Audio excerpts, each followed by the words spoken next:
by the Thank you, Joy. Thank you all for stopping by the November 2023 Advocacy in Action kind of webinar. This is a little bit more of an informal edition today. I think this is going to be kind of a brainstorming session. Um, every year, as you all probably know, we do a policy forum where folks have the opportunity to travel here to Washington, D.C. and talk about OMP issues with their members of Congress. And because of that, we kind of switch up our content every year. There's always something a little bit different, but this time around, I really wanted to get some feedback from everyone on the types of things that they would like to see at the policy forum, both kind of during the event and before and after. I know that for those of you who have not gone, it's kind of a 2-day event. The first day is kind of education, and then the second day is kind of the Hill Day itself, where everybody kind of disperses and meets with their legislators to talk about whether it's a bill or kind of another kind of policy issue that's important to the OMP field, depending on the situation. But I'd like to kind of open up the floor. I can throw out a few of the examples of content that we've had in past years as kind of a starting point. We've had some lobbyists come in and talk about their experiences meeting with legislators. We've talked about the policy process itself. We've had kind of summaries of the legislation that we're hoping that folks are speaking about the next day. And then another one is kind of mock Hill meetings, which have been interesting and helpful as well to really simulate what it's like to be in the room itself with a staffer or a legislator. But saying that, I think that we're definitely open to, mixing things up, helping people beforehand or afterwards with kind of getting them up to speed or debriefing. And I wanted to get y'all's thoughts. So I can open up the floor.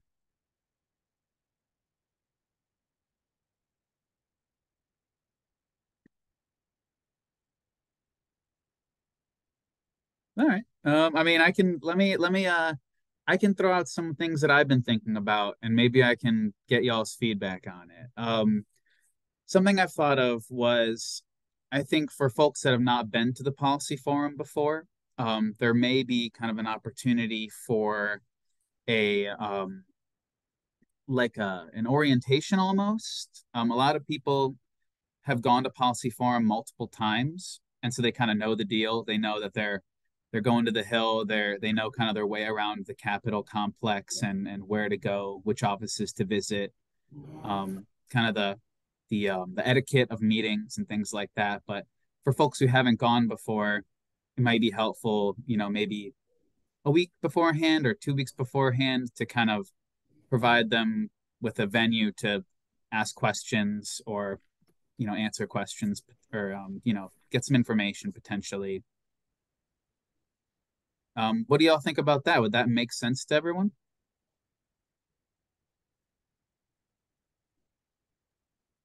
It would actually. I'll save you, Sam.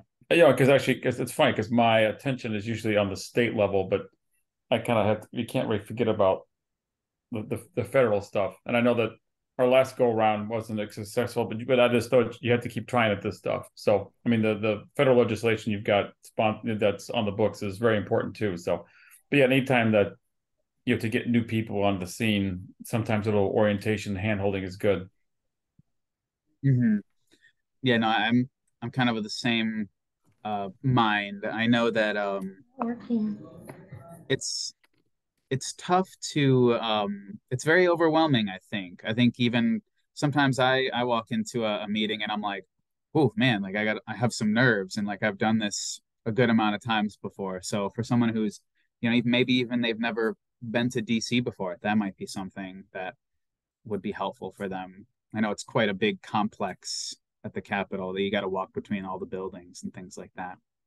Or just that it's something that's not even I've been to uh, two state capitals, and even state your local state capital is between Indiana and Michigan, they're all got their little nuances, and you have to first of all half the battle's getting there and getting there on time.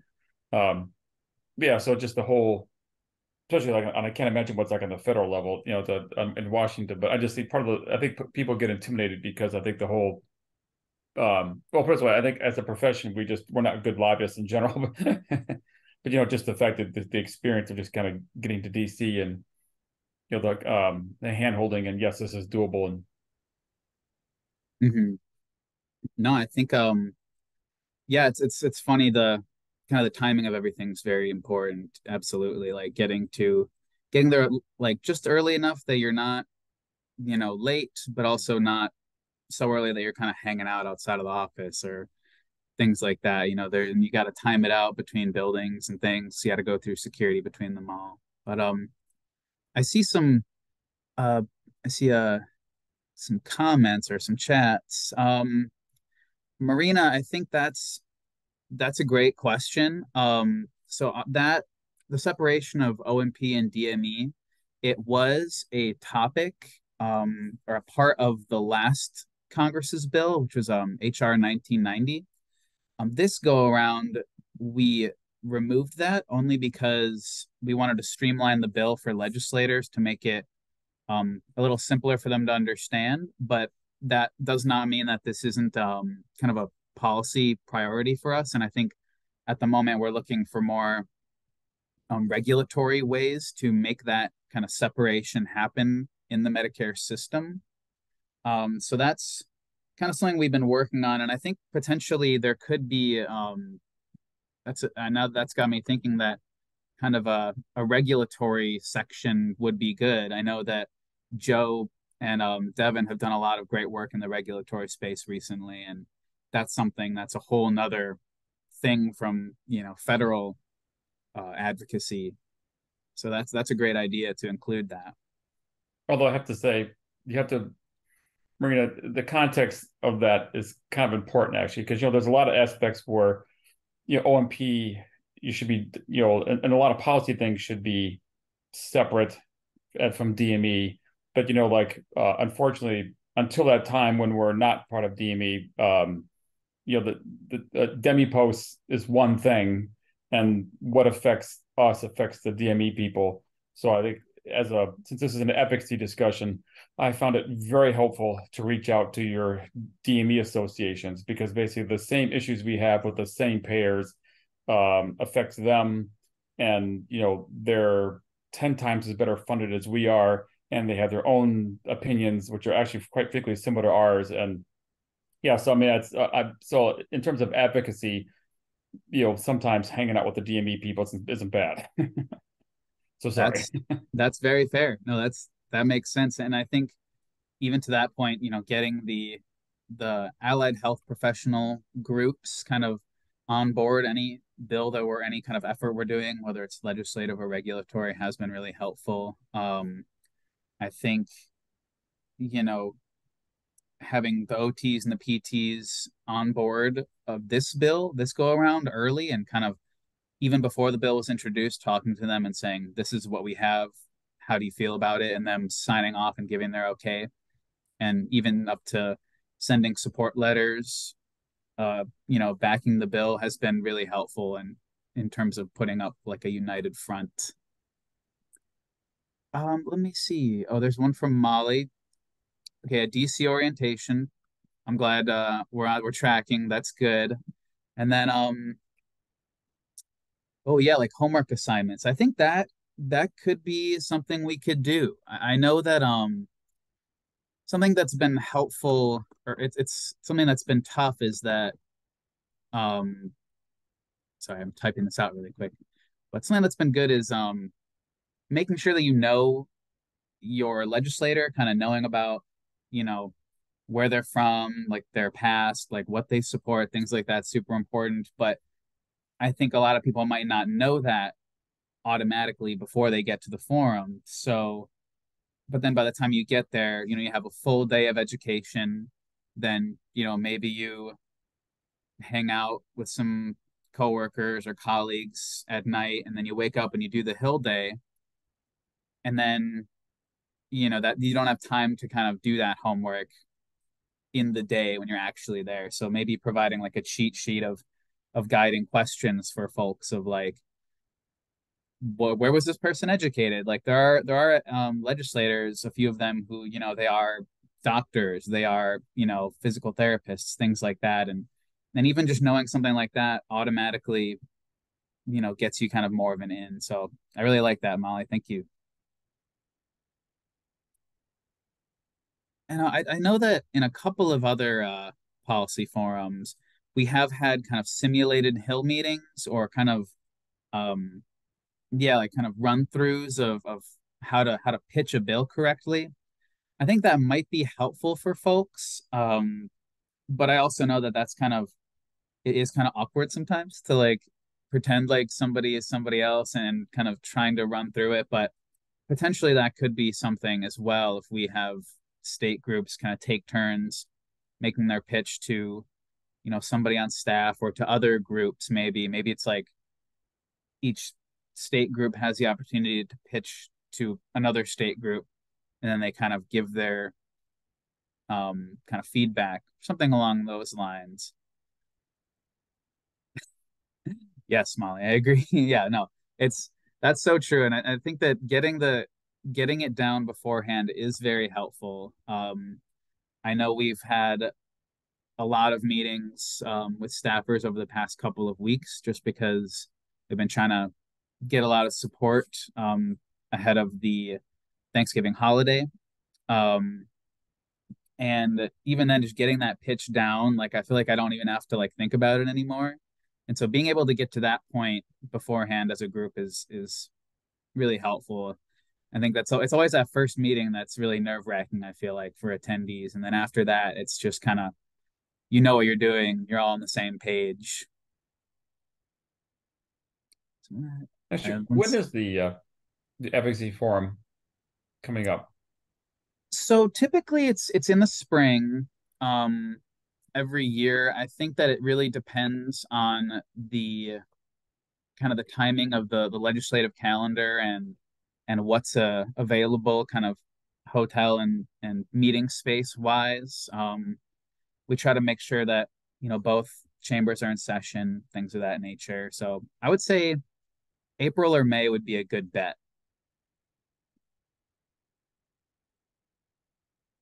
Let me Well,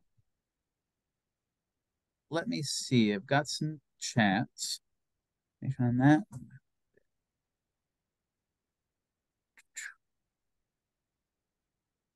Yes, no, I think a lot of the stuff that I've been kind of discussing, agreed, Marina. I think that there are resources that AOPA has. I know we have our co-op. We have kind of a state policy forecast video that I do every month. Some webinars like this, things of that nature that really help to kind of set the stage for the types of advocacy that we're doing on a daily basis or on a, I think that there's a lot of common issues amongst states and at the federal level. And so in staying informed is kind of half the battle, is like knowing what's going on in each state, most definitely. and I love your monthly forum, Sam. That's one the highlights of my month. I appreciate that. I filmed mine this month's today, so we're hopefully gonna get that out next week. All It's right. it's a good time. It's like 3 minutes long, so it gives you a good little snapshot of kind of what's going on everywhere and that's on kind of our YouTube and our LinkedIn page. We're gonna get you at the million views. Just wait. I mean, that would be the goal, that's the goal. Um, See, so I got a comment from Christy. Policies for mm, um yeah, so I know that so you're in Texas. That's great. Um there is a group that's kind of working on a few issues at the moment. They're just getting started.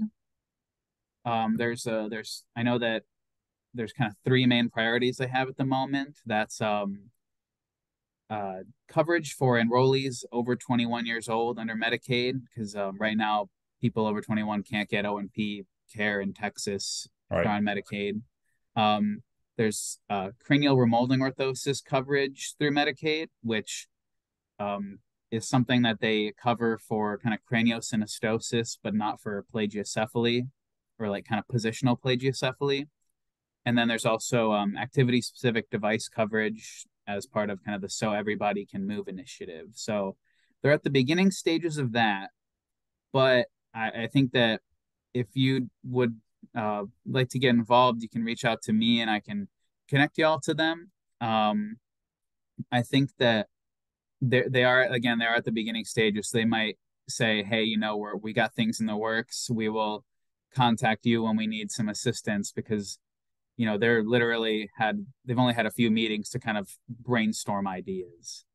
But that would be that'd be great. The more people in Texas, the merrier, because that's a tough state to get things passed in sometimes. Most definitely.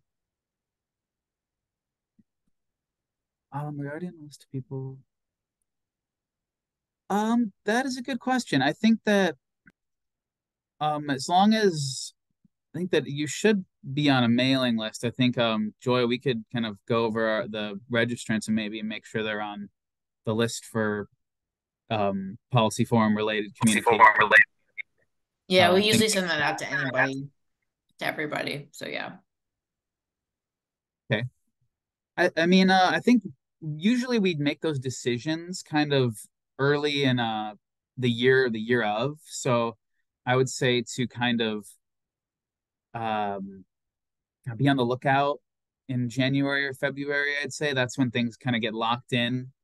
Um, it is kind of a last minute thing, to be honest, and then we start immediately, pretty much getting offices in contacted and ready to meet with our attendees.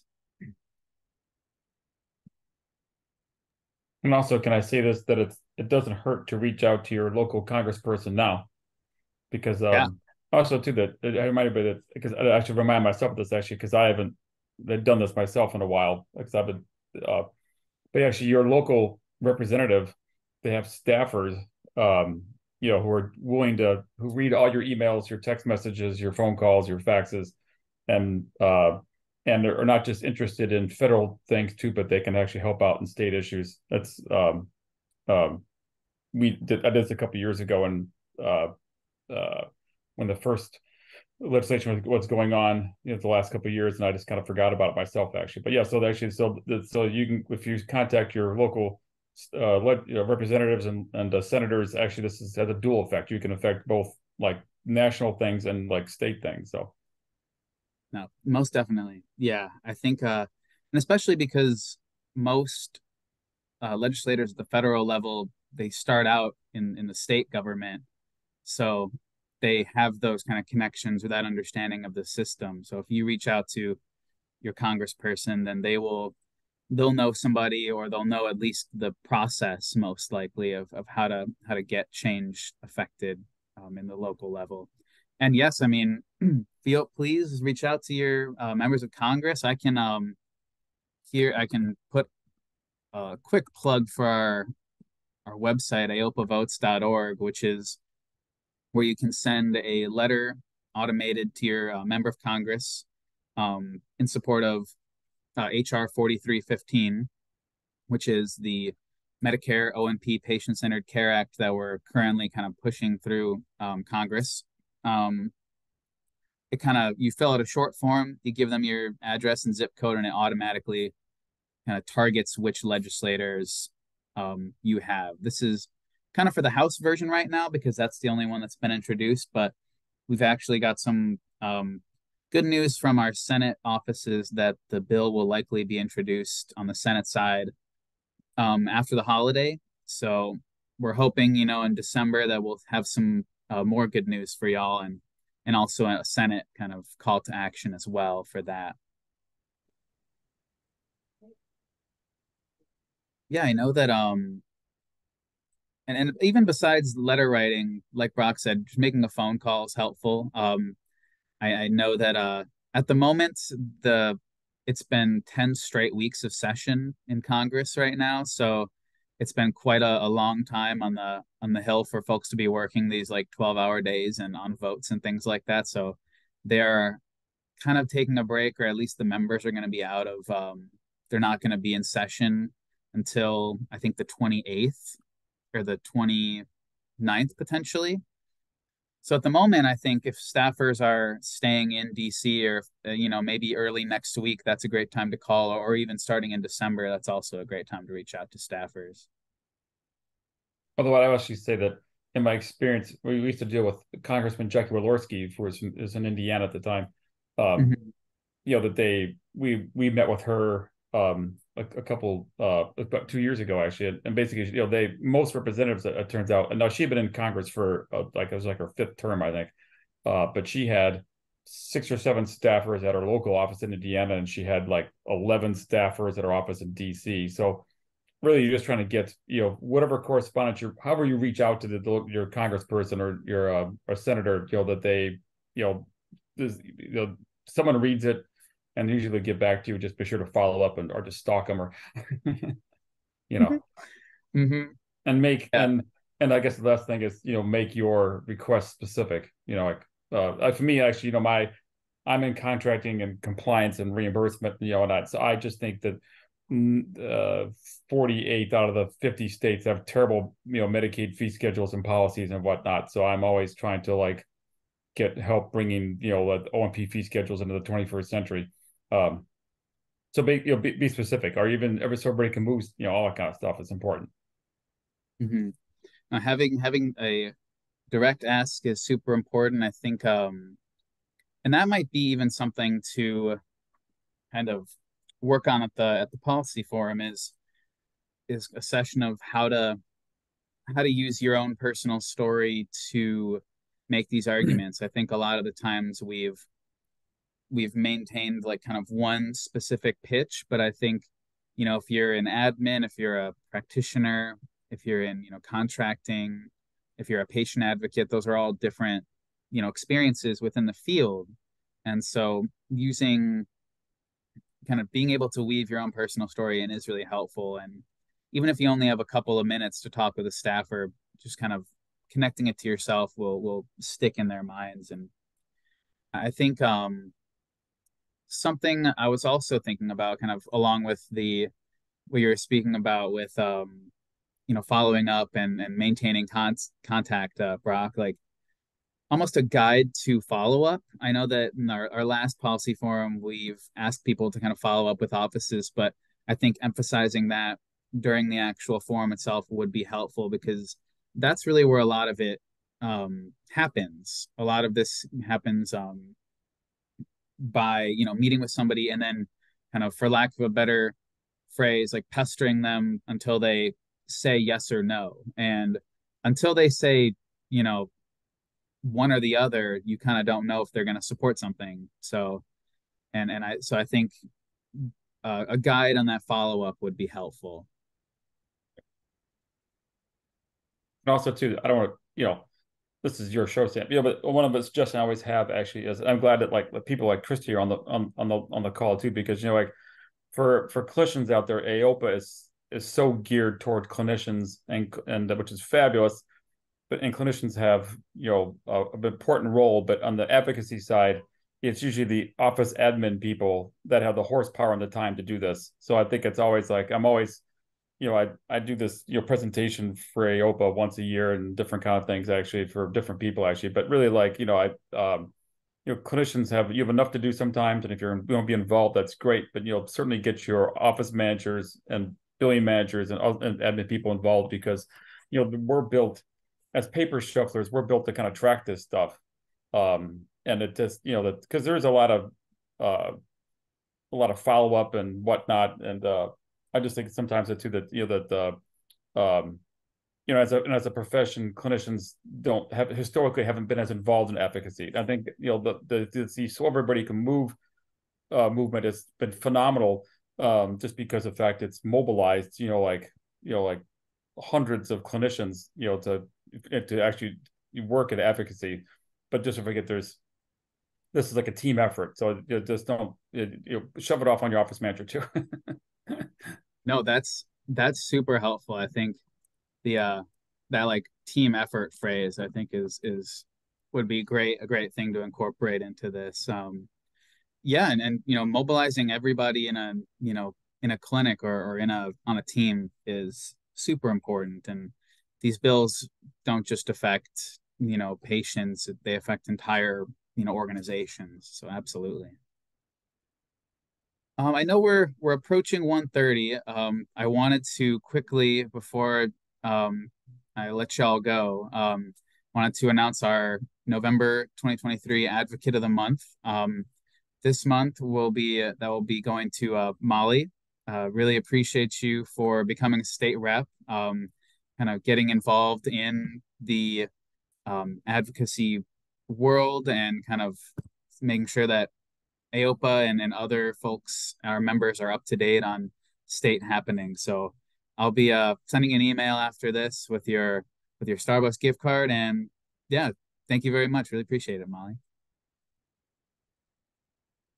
Will the email tell me what to do? Oh, you don't have to do anything. Okay. You're the prize. We kind of do like a headshot for promo and but that's pretty much it.